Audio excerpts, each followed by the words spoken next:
Good. What happens when your worst fear becomes your reality? Hi, I'm Brent Cassidy. Welcome to the Nightmare Success In and Out podcast, where we explore how to overcome your fears and nightmares and set yourself free. We're going to be exploring this topic with guys that was in Leavenworth with and others who survived their own nightmare. These stories can be inspiring, sometimes sad. There's some humor, but hopefully you can come away with a nugget of something that'll help you knock down some of the prisons you built up in your own mind. Welcome back, Nightmare Success listeners. So I know you guys come here for the good stuff, and I've got something good, really inspiring story. And it's, we talk about on this show what happens when your worst fear becomes your reality. How do you adapt? How do you survive? Well, I think maybe one of the biggest nightmares anybody could have is that you get pulled aside one day and somebody says that you are accused of a murder that you didn't do. And that becomes a spiral that you get convicted of a murder that you didn't do. And you get life without parole. Well, and you get 24 years of fighting every day to prove your innocence, to finally get free. I've got Darryl Burton here, and he is that guy. He is the guy that lived that life and lived that nightmare, and he is here to share his story. Darryl Burton, so happy to have you here, making the time. We actually set up earlier today, and Darryl was getting his car serviced, and the guy needed the office, so we said, wait, we got to redo this. So here we are. We're set up. Darryl, welcome. Well, thank you, Brett. I'm happy to be with you. So Darryl, this is one of those things that happens in our justice system that everybody, when they hear about it, they just like, oh man, how in the world could that happen? How in the world could something like that happen? And it happened to you, and you lived it. Let's walk back a little bit. Take us back to Darryl Burton growing up in St. Louis as a kid. What was life like with Darryl Burton as a kid? Well, I mean, as a kid, I grew up in inner city St. Louis, a little bit south of Ferguson, Missouri. Mm-hmm. Big family, large family. Had 9 of us, 9 siblings. Was 9 of us all together. And then my grandmother had 9 children, so I had a lot of cousins. Big family. And most of the families in the community were large families. But as a kid, you're in the sports, you're playing, with other kids and, and with your cousins, you're doing. And back then in the day when I grew up, tumbling was the thing, gymnastics. Yeah. And if you couldn't tumble, you wasn't cool. That was the thing. So you had to know how to flip. And so you had to know how to flip. You had to know how to flip, man. You had to be a flipper. So if you wasn't flipping, nobody, you didn't get any kind of attention from anybody, especially the girls. The girls, I can't imagine being in that big a family and then having that many cousins along with it. I mean, life had to just be, well, I mean, in your household, mom, dad, is everybody living in the house? Is it just? Yeah, this was my grandmother's house, and everybody pretty much lived in my grandmother's house, except some of my aunts. Some of my aunts, they had their own, homes with their families, with their children. But my grandmother she was the matriarch of the family, and everybody gathered at grandmama's house. Then my mom and dad, they moved and got their own house. My mom's still in that house right now today. Yeah. But they both, my grandmother and my mother, and my aunts, men became single parents because, as in relationships, sometimes people get divorced, they split. Yeah. And they had to still raise these kids. But, as kids, we don't know. We knew we were poor, but we had fun. It was exciting times. When you're a kid, you see the world in a way where that's what it says, like, and, going to God and the kingdom of God is like children, it's just like being, filled with joy and happiness and, and filled with ideas that, you can do anything, right. And that the world is just, it's is waiting at your every beck and call. And so that's how it was for me growing up. You see, I saw everybody, in the way that I saw myself, just genuinely good people, nice people, and just trying to make a way for themselves and take care of those who they liked and loved. What were your high school years like? My high school years, I didn't get a chance to finish high school. I mean, I went to high school, then I dropped out, got kicked out, got in trouble as a young person, at about 16, 17. Then I went back to high school. I was trying to go back to high school, soda in high school, and which I got in. And I talked to the academic counselor who said, you're so far behind in your credits.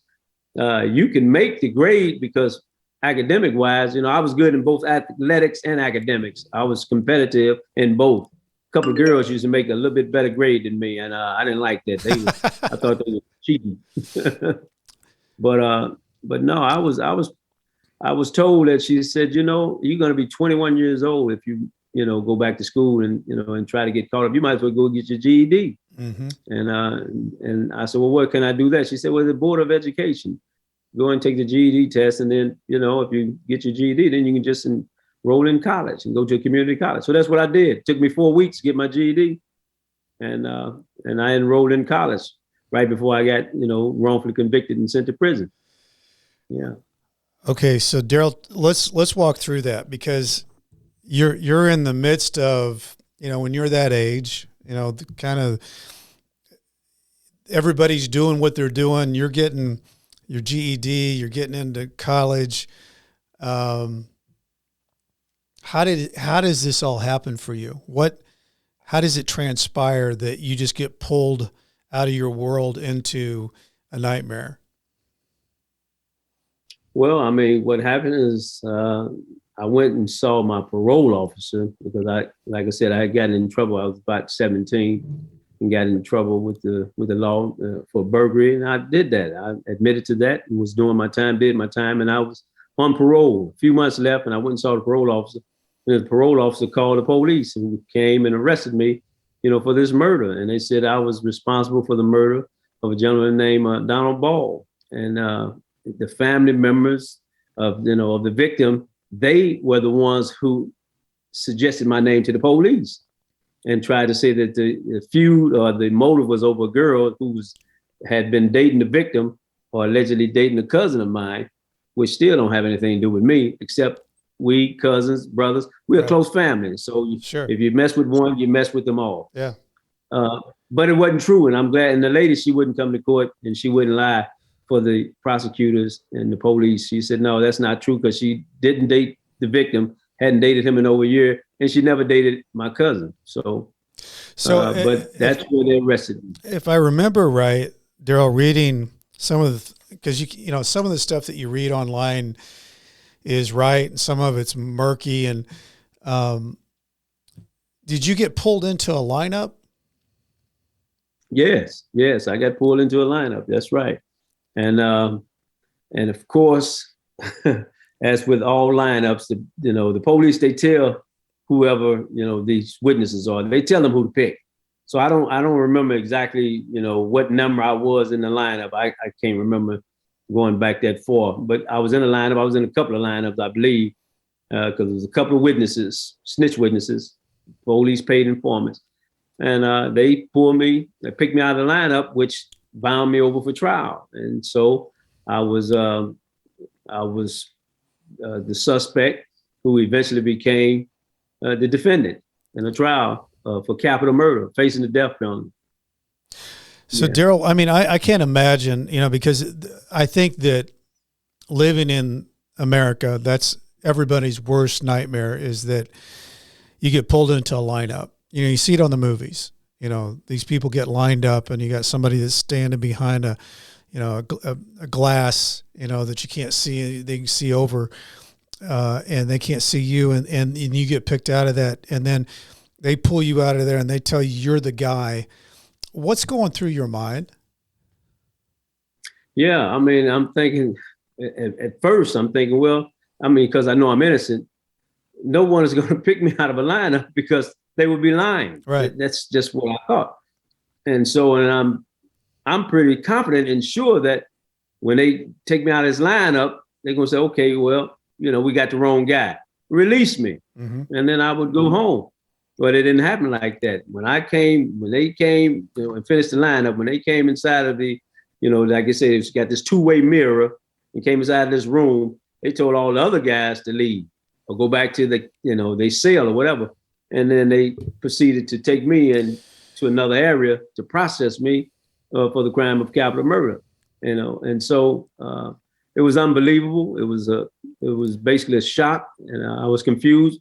But I still believed in the system. I said, man, no one goes to prison or to jail who's innocent. I didn't believe that would happen. Well, I think that's 1984. Yeah, 1984. I thought I was the only person in the world this has ever happened to. Yeah. So that's what I was thinking. It's just they're going to resolve this and they're going to figure it out. Now, these your family? Do they find out about this? How do they find out about this? Yeah, well, they found out about it. I mean, of course, I get a phone call. I was able to call home and make a call and connect with my family and told them. And of course, my family, believed in me. They believed in my innocence because we knew the victim. Right. He was the best friend of my older brother. We knew the guy. Mm-hmm. We always, like I said, we run in the same neighborhood. And that's why they said it was no motive. They never did say what the motive was. In fact, they said, we don't have a motive and we don't need one. But I got two people saying that, Darryl did it. And that's what, sent me to prison. But my family and some of his family members thought that I was, innocent also for a very long time. But then you got some of his family also feel like I'm responsible. And that's not going to change, even to this day. Well, and I think one of the things that's interesting when you look back on the details of this story, the person who was murdered was shot the year before. And it didn't kill him, obviously, but they never investigated that person as a potential a person that could have done this crime, and which is you read through this and you think, how in the world could that happen? But a lot of times what happens is that law enforcement can set up a narrative, drive that narrative. I mean, you can see it. You watch Dateline and all these different things where people, they get locked in on something, a subject, and then they put blinders on, and all like the most obvious things they don't even look at because they've got this narrative of this is the way that we're going to go after this. This is the way we're going to do it. What were you thinking as far as as I was reading there, you had a public defender. How did that all come about for you? Did you just meet this person and they came in and they said, hey, I'm defending you and here's what we're going to do? Or how did that all work for you? Well, I had several public defenders prior to the one that I ended up going to trial with. They just kept switching lawyers. And I didn't know how the process was supposed to work. But I eventually ended up with a public defender who I saw one time for 1 hour. That was it. And what I learned is something you just spoke about, Brett, is that this guy had shot this man a year prior. But that was one shooting. He had shot the man 3 different times. Wow. 3 times before he finally shot and killed this guy because they was fighting over drug turf. It was 2 gangs, they was fighting over this. It was a drug war. Yeah. Just like the Al Capone back in the day, it was a modern day drug war over drug turf, and they was, this involved these guys. They was, gangsters and pimps and drug lords. That's what they did. And the judge, the prosecutor, and my lawyer knew about that, and they agreed not to let the jury hear about that. The man shot him 3 separate occasions, not in the same episode, 3 separate occasions. And they knew that. I didn't find this out till some years later. But I'm saying, how could you say about justice when you have this guy who's a suspect who's still out there on the streets? Yeah. A couple of years later, he got killed also, by, some of those rival gangs. But yeah. And if again, reading some of this stuff, were you not even in town? I was not even in town, man. I was in another state, the state of Washington, in Tacoma, Washington. And I told the lawyer that, and I said, look, go get the airline tickets, go and talk to, my friend, my best friend. He's up there, I got an alibi. Oh, we don't need to do that. Like I said, I saw the lawyer one time, so I didn't get a chance to convince this lawyer to do anything. And the lawyer said, that's on the burden is on the state. You don't have to prove anything, but that's not so. No. You have to prove something. I mean, I'm telling you, they say the presumption of innocence stays with the defendant. No, not necessarily. When you get charged with something, you got to prove that you're innocent. You have to put up a defense. That's just the way it is. And so it sounds good in theory, that you're presumed innocent, but in reality, no, you are presumed guilty. When you come into a courtroom for a charge like that, jurors automatically get a preconception that, hey, if the prosecution arrested this person, well, they must have, evidence to say that this is the one who did it. And then they parade in, out of this case with me, is out of whole cloth. It's just a pack of lies. But they parade all these people in, and the jury, what the jury is going to think? They're going to think, well, the prosecutor must have, the evidence. But this is just, like I say, a pack of lies. Man, this case was built out of whole cloth of nothing but lies. Well, and it was. I mean, looking back at what was going on, you had the person that was at the gas station where the murder happened, and that person said this was a light-skinned person that was about 5'4", 5'5". You're a dark-skinned person that's 5'10", 5'11". So that alone was something. The other people were brought in. They said they were around there. They weren't even where they could see it, and those two people were also given something to say, hey, listen, say this, and we'll go lighter with you on this. That's the one thing that I think, Darryl, is important for people to know about how these things happen. The jury, as you said, they come in with the perception that this person obviously has done something bad, or they wouldn't have taken the time to go through this whole process, bring us to this point, select this jury, get this judge here, unless that person did something really bad. And what you just said, the presumption of innocence, yes, it says that. It is in the words, but the feel and the vibe is when you walk in that you're guilty, and you have to prove yourself. And, that attorney was writing on the words and not knowing the world of what it really was, because if you can't defend yourself, then the jury's going to take whatever the prosecution says, and that's going to be it. One of the things I think is interesting in our justice system, the federal system, this was a state case. The federal system has a grand jury where you go in and people think, well, a grand jury means that both sides are heard. You've got the prosecution and you've got the defense. That's not how it works at all. A grand jury, you walk in and the prosecution only presents their case, and they listen to that and they decide if they're going to charge or not. That's exactly, if you flip that, what your situation was, is that she just let the prosecution present their case, and there was a defense that was presented. So what is the jury going to do? The jury's going to accept what the prosecution says because that's their story.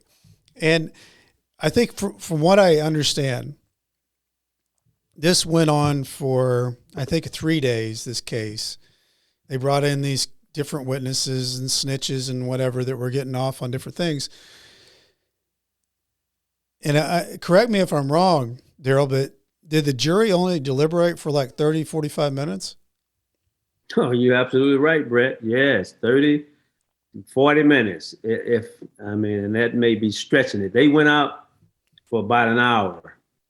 I mean, I can't remember exactly what time it was. They went out like 10 o'clock, 10, whatever it was. But they came right back at 11, right before lunchtime, right before 12, if memory serves me correctly.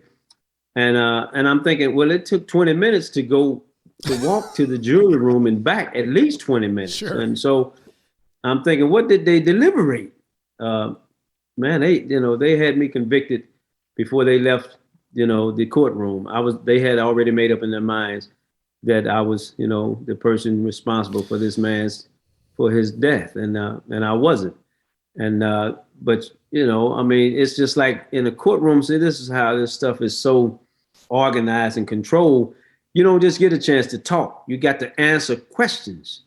You don't get a chance to just get up there and just say, look, and I could have got up there and got passionate, just like I'm a little passionate with you now. Mm-hmm. No, the prosecutor going to ask questions, you answer it, and the judge would it would control you if you just try to speak and start talking. And so, it is a controlled setting, and is controlled and slanted toward the prosecution. And the judge in this case was pro-prosecution, and the jurors can pick that up. And so, and the jury, and they pick up even my so-called public defender, which I call a public pretender, pretending to defend me. This person called me by the defendant, didn't even call me by my name, called me the defendant. The defendant, ladies and gentlemen, was calling me the same thing the prosecutor was calling me, the defendant. So, I mean, doesn't humanize you at all. Yeah, exactly. So it was, it was. So Darryl, when they come back in, classic. When they come back in, go ahead. They come back in, and you know that this hasn't taken very long, and they come out and they pronounce you guilty. What is rolling through your mind at that point? What does a person think? At that point, I couldn't believe it. I was shocked. I was angry, confused. I mean, every emotion that you could feel, inside of yourself, at least for me, is what I felt. I felt, rage. I felt, that these people here just didn't listen to anything. And I was angry at the jurors. I was. Sure. And I was angry at the entire process. But I'm thinking, you people didn't listen to anything. It's almost like, you don't care. And it's basically somebody killed this guy, and this guy is good enough to pay the penalty for it. Yeah. So it was like, but if I was related to them, or if it was their relative sitting in that seat, or sitting at that defense table, they would have had a whole different perspective. The judge would have, if it was his nephew or son or the daughter, the prosecutor, the police, all those folks, you feel differently when it's your relative. But since I'm just someone, I'm insignificant to those folks. It's like, okay, he's another black guy, poor. He don't have a good defense. Well, he just another one off the streets, basically. So they didn't care. And so when the jury came back that quick, it told me they didn't care either. They didn't care. And somebody's got to pay for it. We'll satisfy the victim's family because they at least see somebody got convicted for killing their loved one. So what are the steps that happen after that? Well, it's a long process. I argued with the judge. I just want to say this here too, also for the record, as I told the judge that he was allowing those people to frame me and that he was a part of it. And I was going to fight this case till I proved that I was innocent. Of course, he, was upset when he let me speak, and he blasted me, but I didn't care. He turned as red as a Chinese flag. But if I wasn't so dark, he would have known how red I was with anger and rage. Mm-hmm. But the process then, I got sent to the Missouri State Penitentiary. Time magazine described Missouri State Penitentiary as the bloodiest 47 acres in America. Yes. At one time. And that, which is closed down now, by the way. I think they closed it in 2004. Yeah, 2004. And I was a young father. My girl had just had a child. I had just enrolled in college. This is 1984. I was going to go to college for business administration, sociology, but the daughter, she was 7 months. I saw her 3 times. Didn't see my little girl again for 25 years. Mm. And so I get into this prison and come through these prison doors, and they open these big black gates, and everything went in slow motion, even though it's in real time. But it's like, it was just, you had a feeling. Every man on that bus, we all stopped talking and just looked. And we knew this is going to be a different experience. It's like you've been transported from one dimension into another. And we got inside of this prison. We got these shackles, 5-point shackles, 2 on our wrists, black boxes, 1 on the waist, 2 on the ankles. And we saw this huge banner. It said, "Welcome to the Missouri State Penitentiary. Leave all your hope, family, and dreams behind." Wow. And it was like entering to Dante's Inferno. He who enters here will not leave alive. Basically, you're going to die in here. No hope for you. And they meant that. And your family can't help you. and the dreams will be nightmares. And so in the process of getting out, I can tell you a whole lot of stories about what it's like to be in that place when you're just dealing with mayhem and chaos and stabbings and killings. That's what I'm seeing all the time. Well, let's walk through that a little bit, Darryl, because you're walking into a situation where you're an innocent man being dragged into one of the worst prisons in the United States that they had to close down. What was, as you walk in and you get prisonized, which they do to you, how do you walk into that world?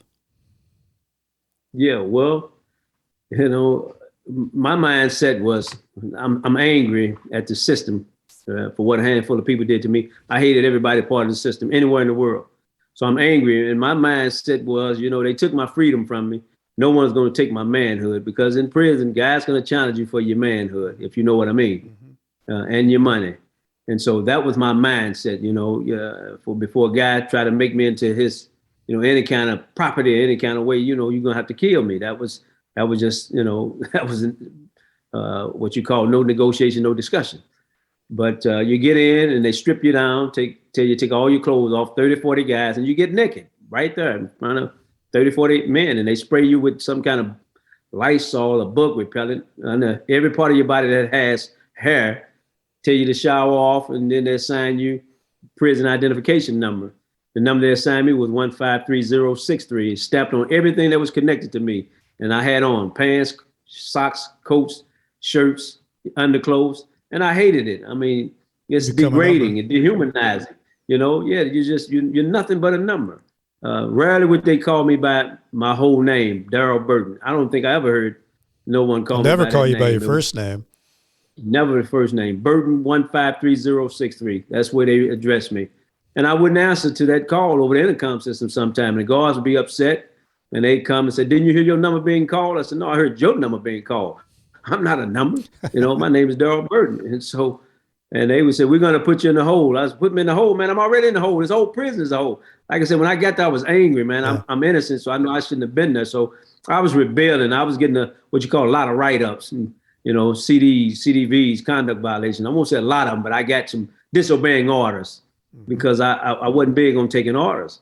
And I knew that wasn't a wise thing to do. I knew I was going to have to try to figure out ways where I could stay at least in population where I could go to the law library, because that was my focus. I said, I got to get to the law library. I got to learn about the law, because I knew the law put me here. It's going to take the law to get me out of here. I knew that much. I just didn't know how, because I'm not a lawyer. Well, I think the interesting and really inspiring part of this story is you were an angry man, and justly so, to be an angry man. But what I think is inspiring about your story, and for people listening to this, is that you never gave up on your innocence. A lot of people can take victimhood and go ball up in a fetal position, feel sorry for themselves, and give up. And you didn't do that, Darryl. What I read was that, yes, you were an angry man, and rightly so, but you started studying the law. You started writing letters to senators, to congressmen, and the name of the group that took on innocence projects, I don't have it. No, it's the Centurion Ministry. Yes. You began writing to them, and you didn't, and I think one of the times they said, well, we're not going to be able to get to your case for maybe 10 years or more. And you continued to write them. Consistently write everybody. And, I think nobody knows what they would do in a situation like that. Nobody knows until they're in that situation. But there was something burning within you that chose you to be the person that you are, that you didn't give up. Because if you would have given up, Darryl, you'd be there right now. I mean, there's no doubt that if you hadn't have written the letters and you wouldn't have continued to represent yourself, to educate yourself on who I should write to, how I should write to them, and stay into that mantra, you'd still be in prison.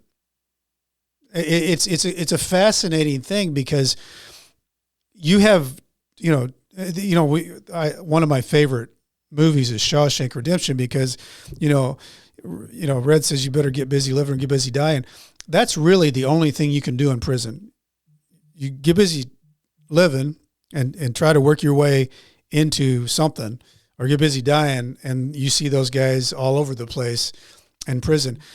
Somehow, some way, and I think this is the most interesting thing about your story is that you knew you were wrongly accused of a murder that you did not convict or you did not commit, but you didn't give up on it.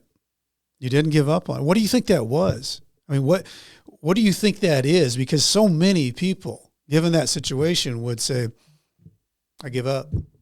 I give up. Yeah, Brett, you're right. And there's a lot of guys who do give up. Like I said, I used my anger. I was so angry at the system and the judge, and that I said, that's when I told him, I'm going to fight this case and I'll prove that I'm innocent. So I had something to prove. And anger, now, don't get me wrong, I almost went in the wrong direction a few times with that anger, and which could have cost me to be there or to get killed or whatever in that prison. I mean, I had to fight. I went in 147 pounds, man. I had to pump some iron. I had to, which dudes told me, said, man, you're going to have to beef up in here, partner, because we got some big dudes in there, man, huge. And so 147 pounds, a couple of guys come at you, 210 and, solid as a rock. What are you going to do? You can fight as best you can. So my anger, man, was that compelled me, like you said, to get into the law books and start reading the law and studying the law. And then you had a few other guys also was in the law library fighting their cases. I didn't know if they was innocent or not. And I didn't hardly talk about my innocence because, see, people say... Everybody says they're innocent.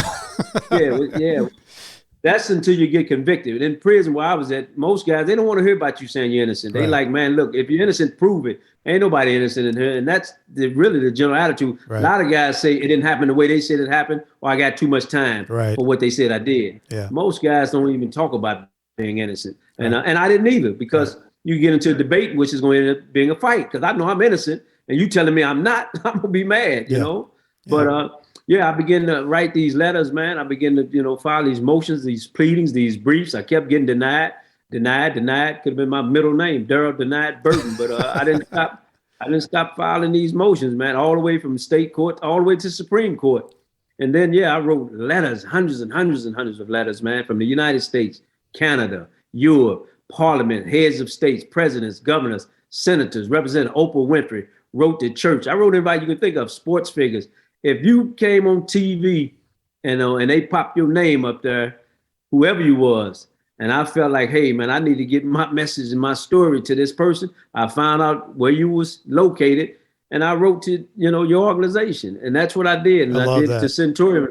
Yeah, I saw they was on TV in 60 Minutes doing in 1990, doing a segment on a woman they got out of prison who served 9 years. She didn't commit.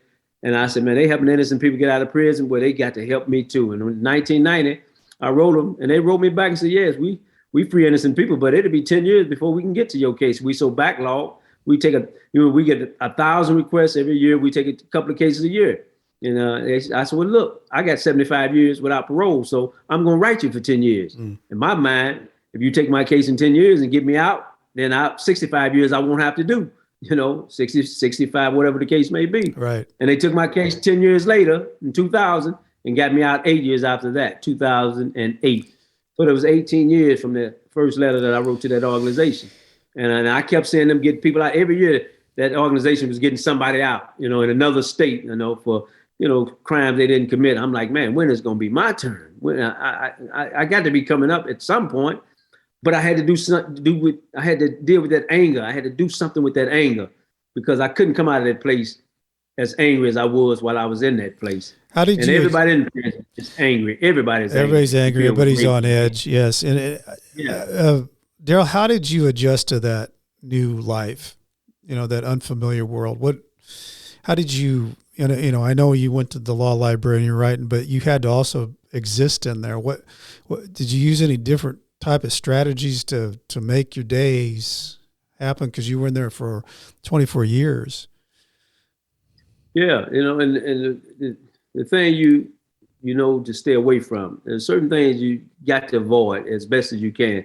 You can't totally avoid everything, But some things, you know, there's just going to be some troublemaker for you if you get involved in the prison hustle, in the prison culture, you know, and that's getting involved in, you know, same gender relationships and, you know, and trying to hustle and make money like that. And if you're getting involved in, you know, in the drugs, and you're getting involved in gambling, if you're getting involved in buying and borrowing things from other prisoners, then you're setting yourself up for some problems. Mm-hmm. My main focus was the law library. Now, I ain't gonna say I didn't get involved in some, you know, what we call some hustle in prison, because I knew I had to earn a little living in prison also. But I definitely wasn't gonna get involved in dealing with, you know, trafficking in human beings. See, people traffic in human beings in prison, and that's the money maker, but that's also the most deadliest game in prison. You know, that's the game that gets you stabbed and get you hurt and get you killed quicker than anything. There are no women in prison, you know, and so guys are into other men, and they fight to the death over some other man's body. Mm-hmm. And those are things, and no one had to tell me that, you know, as I just looked, you know, around the prison, you know, I'm real observant, you know, and then I wasn't interested in it anyway. You know, I went in heterosexual. So that was, you know, this is who I am. Mm-hmm. But I just knew, you know, that just observing most of the stabbings and the fights, and it was happening over some relationship situation. Yeah. And the first day I got to this unit, they locked us behind these JC gate. Man, we got our bed linen and closing our arm. The first day they locked that gate, boom. We walked 10 feet and man, we heard some rumbling, whoo, whoo, whoo, whoo, and turned and looked around, and two guys were stabbing these two other guys. And there was about one guy trying to make another guy into his sex toy. Mm-hmm. And these guys, and they stabbing these guys. And that was the first day. The day that I got released, the same day I got released. That was the first day in that prison. Like I said, it was the bloodiest 47 acres in America. But the day that I got released, Brent, which was August 29, 2008, they was rushing a man on this gurney to the prison hospital, blood just running off this gurney, this rolling bed. Guy had cut his throat from ear to ear, tried to decapitate him. That was the day that I left, when I got exonerated and proven innocent, and so much more in between. It was hell on earth. That's the only way I can describe it. And I didn't go in a religious guy. I wasn't a believer in God. I mean, but I do remember, I can tell you this quick story, is that a guy, he was walking around to all the new guys that, you know, came to the prison, and he was out like, you know, he wasn't a trustee, he wasn't a guard, he was an inmate, but, you know, some convicts got ways to move, but this guy was different. He was strange. It's the only way I can describe him, right? And so he came to my cell. He went to a few other new guys. Said, "Oh, you one of the new guys here, right?" So I'm thinking he's sizing me up. So I'm on my defense. I'm on guard. I'm uncomfortable with talking to strangers in this place anyway. I said, "Yeah, well, what's up, man? What's going on? What's up with you?" He said, "Well, I just want to tell you, you know, in this prison, you're going to dance with the devil." That's what this guy was saying. And his eyes looked strange, you know. I said, "Look, man, I don't believe in the devil, hell, God. You know, I don't believe in none of that. You can get on away from me with that." And he stepped closer to the cell and he pointed at that number that was over my left breast pocket. He said, "Oh, you don't believe in hell. You don't believe in the devil, huh?" He pointed at that number. He said, "Yeah, well, the devil believes in you." And he started laughing hysterically, man, and walked away. And other guys started, you know, kind of chiming in, laughing with him. And man, and I looked at that number, and, you know, 153063, and I added the 1 and the 5 together. That was 6. The 3 and the 3 was 6, and the 0 to 6 was 6. 666, man. And the guy said, "Well, the devil believes in you." And I thought about that. You know, you're going to dance with the devil. And he was right, because there was some times when I danced with something that I knew was trying to take my life. Yeah. Well, let's walk through because, I mean, once they did take your case, it took 8 years. Can you kind of walk us through that process of what happened, Darryl? Because I mean, I'm sure you were, I don't know what that would be, elated that this organization says, "Hey, we want you, we want your case, we believe in you." So that had to feel good. But then you know that there's this, they're not just going to let you out. You got to fight for everything you have. How did that all work? Yeah, Brett, you're right. When the organization Centurion took my case, man, it was the happiest day of my life, because I was seeing them on the news. I mean, just frequently getting someone out. And when they came and took my case, they told me, said, Darryl, when we take your case and commit to your case, we're going to stay with your case till you're free. And they said that. They said, the only way we don't is if, you're on death row or you get executed or you die in prison. God forbid you get killed. They said, but we're going to stay with your case until we get you out. But it's going to take some time. That's what they told me. They set me up, said, look, this is not going to happen overnight. The average time it takes to get a person out is, 5-7 years or more. But we're going to fight till we get you out. We got to go back to look at all the evidence in the case, look at all the records, all the files, and we got to go through it. They said we're going to go through it line by line. And because what we've seen so far give us clear indications that you're an innocent man. Yeah. And so that's what we've seen so far. But we got to go back and reinvestigate. So it's going to take time. And they said, what we want you to do is stay out of trouble and give us your word. You won't do anything in this prison to keep us from getting you out. That is get into a fight or get into a knife fight or hurt somebody or get hurt. And when you come out, you're just going to live your life, and be a good reflection, for yourself. I said, you got my word. I said, but it's hard to promise you in prison. I got to survive in here, and I got to do whatever it takes, to save my life. And I ain't going to let nobody, if I can, I ain't going to let nobody hurt me. Yeah. So and that's what I told him. I said, I'm going to do my best, but I'm in prison. It's different than what you are on the streets. How many turn downs did you get, Darryl, through this process? As far as writing people and once they took your case, I think it went all the way through, and I think maybe the Supreme Court. Yes. When always the Supreme Court. Yeah, we got turned down. Just one after another. When they took my case and started filing motions with the court, the federal court, state court, local courts, Supreme Court, and it eventually came back to a state court. And after 8th Circuit Court of Appeals said, and I'm going to quote them a little bit verbatim. The judge. They said that a 3-judge panel said my case troubled them. They said the facts in this case that's been unearthed, it suggests that Missouri convicted an innocent man with no small degree of reluctance. We deny Burton's risk, even though the facts suggest this man is innocent. And we hope through the state of Missouri, through the judicial of the executive branch, take a second look at this case. That's what they said. Man, that crushed me. I can't imagine. I read that, Darryl. I couldn't believe. This judge went a whole paragraph of basically saying that you were wrongly convicted. Yeah. And lawyers from around the country said they had never read an opinion like that. Even to this day, a guy wrote a book and put my case, in his book, and he's talked about that. They said, man, this is one of the craziest, opinions they've ever read. And I couldn't believe it. And then my lawyers, they seemed like they was excited, to get an opinion like that. They was, they wasn't slapping high fives necessarily, not in front of me, but man, and I heard afterward that they cried like a baby because they didn't understand, why those judges could write something like that and not grant me relief.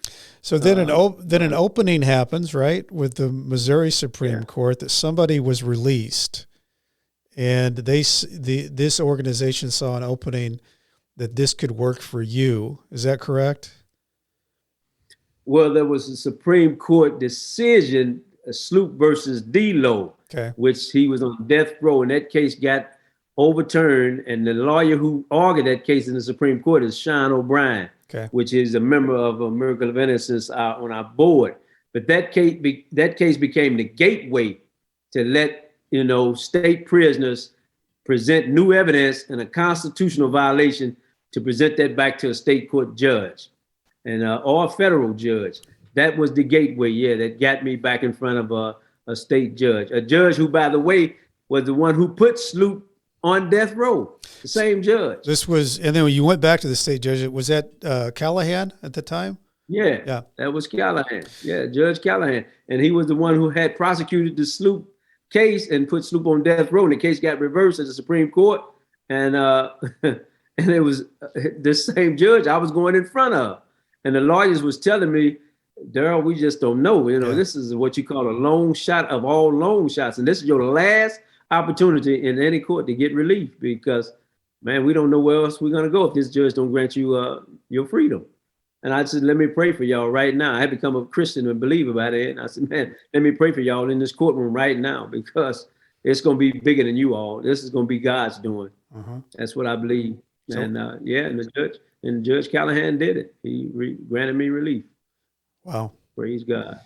And I mean, I just can't imagine, Darryl, after all that time, what you must have been thinking when that happened.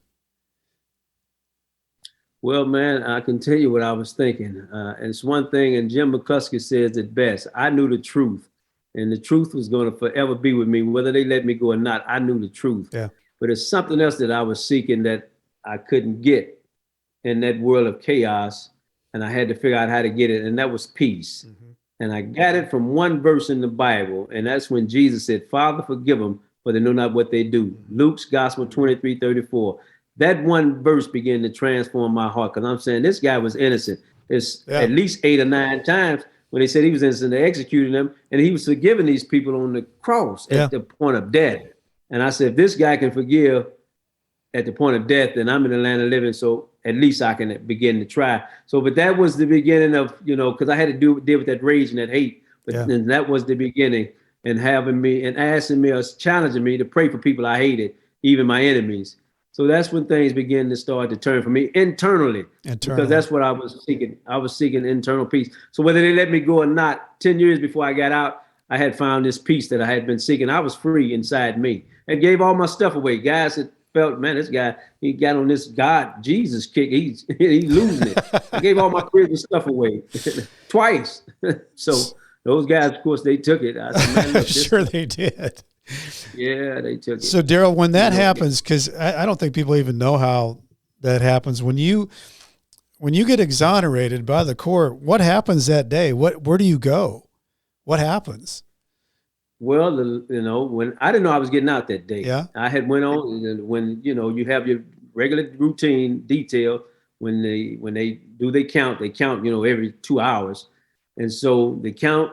That was, about 6 o'clock for the 7 o'clock detail. They opened the gates and said, okay, you guys, whoever going to work, go to work, your work call. If you're going to school, whatever you're doing. So I went to my regular 7:30, went to my assigned job. Mm-hmm. And this caseworker came to me with a sheet of paper, had one sheet of paper, and he had this real intense look on his face. And man, and when that look is on a caseworker's face and he got a piece of paper, I'm going to the hole. It's not a good scenario. But this time it was different. And he said, Darryl, I need to talk to you right away. And he was frowning all up. And I'm like, okay, man, I'm saying to myself, here we go again. Because I've been to the whole, I've been, sure, through the whole gamut.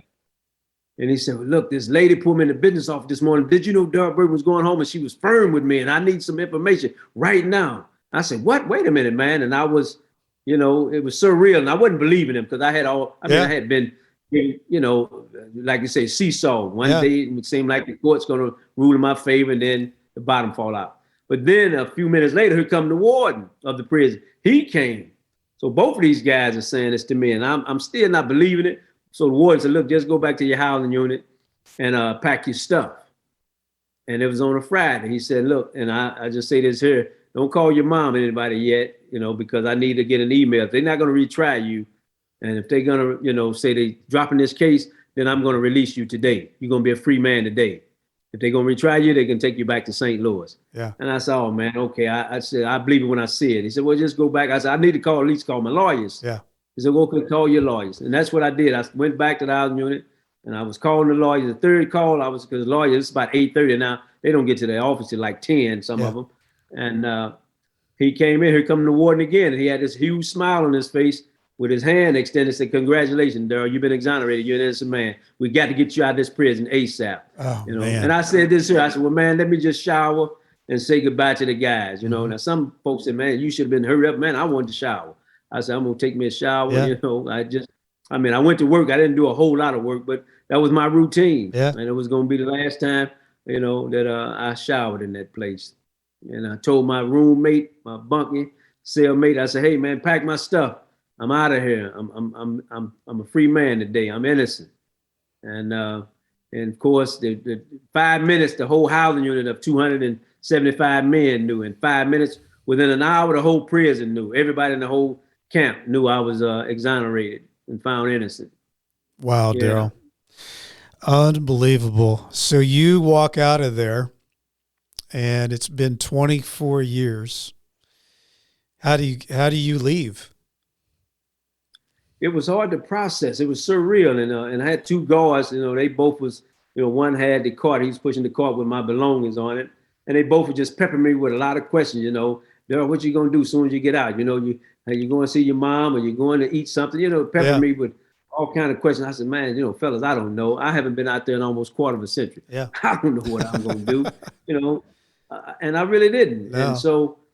And I'm listening at them, but I had to ask myself those questions too. Sure. I asked myself where I'm going to live, how long it's going to take me to get a job. I'm asking myself all these old questions. I mean, what kind of work can I do, And then they asked me, of course, man, do you have a girlfriend? And I said, no, I don't have a girlfriend, man. I've been, I've been want a woman to put her life on hold.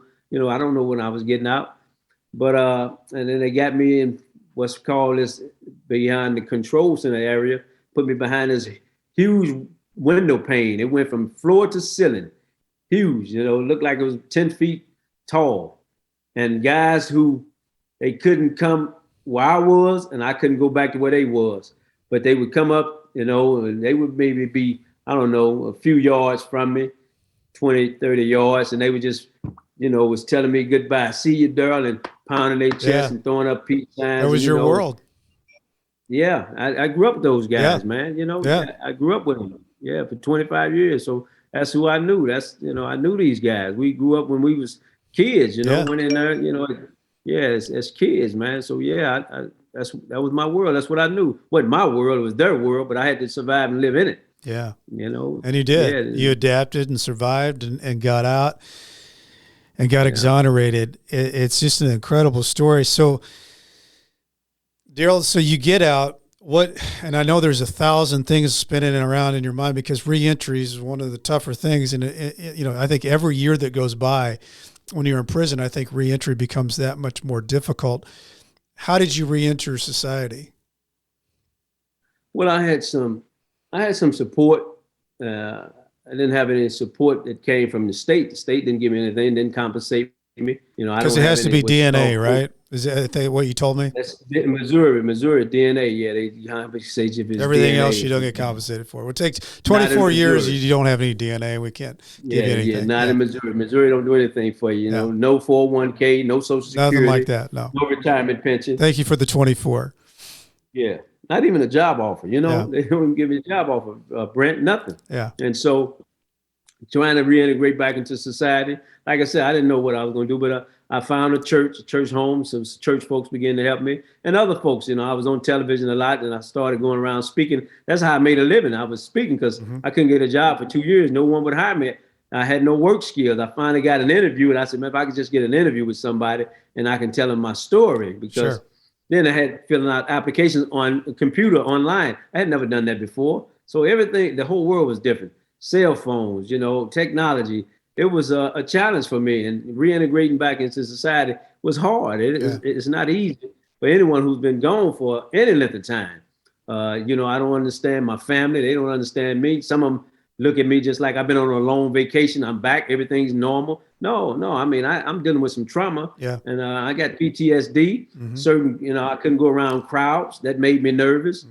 Certain things were triggers for me. It was a lot of things that I was trying to adjust to, I mean, people cutting in front of you in line out here, I'm like, you couldn't do that in prison. No. You couldn't do that in prison. You couldn't cut in front of somebody in prison without, it was going to be a confrontation. But out here, it's just like, oh, who are you? And I'm like, man, it's different. It's different. Yeah. People talking crazy to you out here. It's a level of respect in prison that you're going to get, whether you earned it, deserve it or not, because guys, they don't want to underestimate you. Right. And they know if and now some guys do disrespect anybody. Yeah. But by and large, most of the folks, in there gonna, it's all about try to respect. be at peace. Yeah. Yeah, they're gonna try to be at peace with you. But out here, so a lot of triggers, man, a lot of triggers and a lot of things that even now, I've been out for, over a decade now. I still have struggles out here, and even to this day, I've been out 14 years. What do you think's your biggest struggle after being out for a decade? What's the thing that hits you? Control. It just, seemed like, everything is controlled and it's controlling me. It's like I got to make these different, I got to make these what I would call other folks. I'm on other folks' agenda all the time. Just like in prison, you're on their agenda. So I'm on other folks' agenda all the time. Okay, Darryl, get over here, do this. Darryl, be here, be here. Darryl, be there. And it's like that's what it was in prison. It's just be here, get over there, go over there, out of bounds. I mean, like I said, man, it's like a lot of things, and a lot of things that I just don't understand technology wise. It's a struggle. I didn't. They give a flip phone in my hand. I don't understand technology. This stuff is, I'm still struggling with it. Just like with this computer stuff, getting online and Zoom, I'm a whole lot better now since COVID.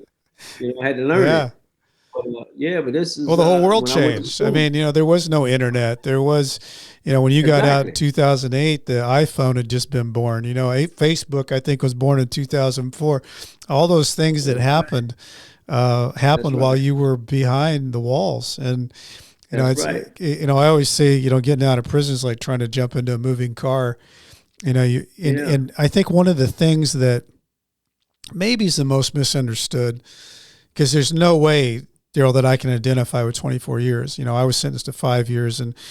But one of the things I can identify with is that you want to plug back into the world and all these things are going on in your head.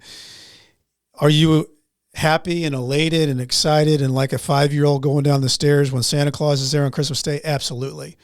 But you also have these other things going around, like, where am I going to get a job? How am I going to plug back into the family? What have they been doing since I've been gone? Can I get back in? Am I going to be a burden? Am I, all these different things that are just flying around, and you have to try to plug into those things immediately. It's not like, they give you, okay, we're going to let you out, and then for the next, year, we're going to slow walk you into this program that we have for you to get out of prison. No, they just plug you in and say, let's go.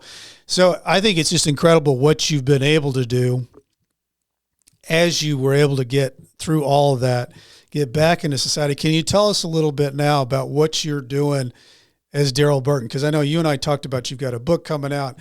I know that you went through, well, just tell me what all you've been doing. Yeah. Oh, yeah, Brent. Yeah. Since I've been home, I was able to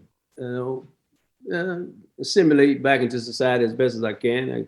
I, started a family, got married, and went back to school. Went to school for seminary school, St. Paul School of Theology, and earned a degree in divinity, a master's degree in divinity, which was hard because of technology. Yeah, I could read the books and do the curriculum study, but the technology, I almost quit 3 times because of the technology. Then ended up in a church called Resurrection, Church of the Resurrection, United Methodist Church of the Resurrection, which is the largest Methodist church in the United States. And I'm one of the associate pastors there. And then me and another exoneree, Lamont McIntyre, we started this organization, a nonprofit called Miracle of Innocence. And so what we do is help other innocent people get out of prison. But something you just said, Brent, is that getting out of prison, that's one step, but what do you do and how do you reintegrate and, assimilate back into society? Well, our program helps people when they get out. We help them get out and help them once they come home. We help them with getting identification, transportation, communication, job placement, counseling services, whatever that need is, we help them with that because, it's like a culture shock. You could have dropped me in the middle of Japan and said, "Now figure it out," on your own. And so we walk with them as mentors, and help them because, man, they got a lot of resources for people who committed the crime when they come home. And I wouldn't ask for some help. And they told me, we can't help you. You don't fit. We help the guilty. Yeah, you're innocent. We, it's like somebody walking off the streets and asking for a resource from us. We'll lose our funding. You got to start an innocent program for you guys. We can't help you. That's what they told me. Yeah. I said, well, man, I did 25 years. They said, yeah, we know that, but we're sorry. Now they help innocent people too. So they want the funding for that as well. But when I got out, they wouldn't help me. So, and that's what I said, we're going to start a program to help them get out and help them once they come home. I love that. And you're dubbed as the miracle man on the internet, your project. So just so people know how to donate, because I think what you're doing is so cool, Darryl. It's called The Miracle of Innocence, right? miracleofinnocence.org. Yeah. Yeah. So anybody who wants to donate to that, you can actually go to Darryl's, you can actually type in Darryl Burton and go to his homepage on his website. And it's got a place there that you can actually, it says donate to free the innocent. So I just think it's so cool what you've been able to do, because so much about what this show is about is, being able to get through your nightmare, but then to be able to use it. And, Darryl, you've lived that. You have lived that. You didn't give up, and you could have. You didn't give up when you got out because of technology and everything. You said you probably felt like quitting 3 times, but you got through that. Now you're at one of the biggest Methodist church. I can't imagine how good of a minister you are, a preacher. I mean, for somebody to share, the vulnerabilities of what you've gone through, and to have the forgiveness in your heart to will yourself to understand what that means. Man, it's just really powerful stuff. And Darryl, I always ask people this on this show, going through the journey that you've gone through, because this isn't something that you signed up for. You didn't know this was going to happen to you in your life, but you lived it, and you are the man you are now because of it. What do you think's your biggest takeaway from all these things that you've went through? Well, the biggest takeaway, I don't know if it's a single biggest takeaway. What I will say, and maybe it is that I have a conscious contact with God now, a higher power. I went in as an unbeliever, and nothing was going to change that had I not gone into that prison, which was hell on earth. Mm-hmm. I had swore off. I grew up in the Baptist faith tradition, and I had literally swore off any religious community that was organized, was not going to accept it. And I got in that place, and I said, man, all this evil and all this hell, it's got to be an opposite to this, because boy, this is bad. Is nothing. Yes, this is nothing like, and I don't wish this on anyone, my worst enemy. And so that was probably the thing that gave me peace. The thing that I was found peace. Probably at the top. Yeah, that's at the top, and even right now, being back into society, and you said, the journey. Well, the journey is not over. Yeah. I'm still on the journey. You're on the journey, I'm still on the journey. And the second biggest thing, or next to the biggest thing, is that I've learned how to deal with adversity and power through it with perseverance. That's what that taught me. It taught me that, no matter how tough things can get, and it's going to be tough for a lot of us in life, if not all of us in life, just power through it. And I'll just say it was something quickly that a guy came into prison. He was an outside guest. You get outside guests come in and talk to prison. Something he said that was key, that kind of held me together in the times I was really in low places. And he was talking to a group of prisoners. He said, look, you guys, I know this is hell on earth. You guys, this is depressing. Being in prison is no fun at all. He said, but I want to challenge you guys to don't give up and don't quit 5 minutes before your miracle happened. I remember that guy said that, and I held it into my heart and my head, because I couldn't look out 5 years. That was too far, too long, or 5 days. But I could do 5 minutes at a time. So a lot of that time, I broke it down in 5-minute increments. I love 5-minute increments. I love that. Because everything in prison, you go out 5 years, that's way too much. That's overwhelming. But can you win the day? Can you win the day and get through it? Darryl, I am so honored that you were able to make time to do this. I've been excited I've told my family, I had my family over the weekend. I said, I can't wait to interview Darryl. And man, your story, it's inspiring. And, people build up prisons in their own mind, and they can knock them down if they can do what you did. You just keep stepping through that, keep knocking it down, and like you said, you can get through it. Nothing is as bad as your mind makes it out to be. And you found a way. You just found a way, and you kept finding a way. And now, and like you, and if anybody, again, I want to make sure that everybody's it's Darryl Burton. Type it in. You can go to his website. It's got all kinds of stuff on there, and be able to donate to the Miracle of Innocence. you've been able to listen to the Miracle Man here today. And Darryl, you do have a book coming out, right? Yes, I do. Innocent, a second look. It's coming. That's the I like name it. of So look for that. Look for that, folks. Innocent, a second look. Yeah. Innocent second look. And if anybody else is looking for, it's innocent, colon, a second look. got it. Innocent, Yeah. colon, a second look. Right. Love it, Darryl. If anybody else is looking for a book out there, Darryl's is coming out. I've got one, Nightmare Success, Loyalty, Betrayal, Life Behind Bars, Adapting, Finally Breaking Free. For those out there, love the feedback, love the likes on social media, comments. Please go to Apple and leave a review. That helps out the show for how they promote it. If you want to know, leave me a message, BrentCassidy.com, all kinds of stuff there. As I used to say when I was typing my emails back when I was in prison, stay strong. I'll do the same. Nightmare Success in and out. Darryl Burton, thank you so much, man. Hey, Brett, thank you, man. It's awesome. Appreciate it. Spending time with you. Appreciate it.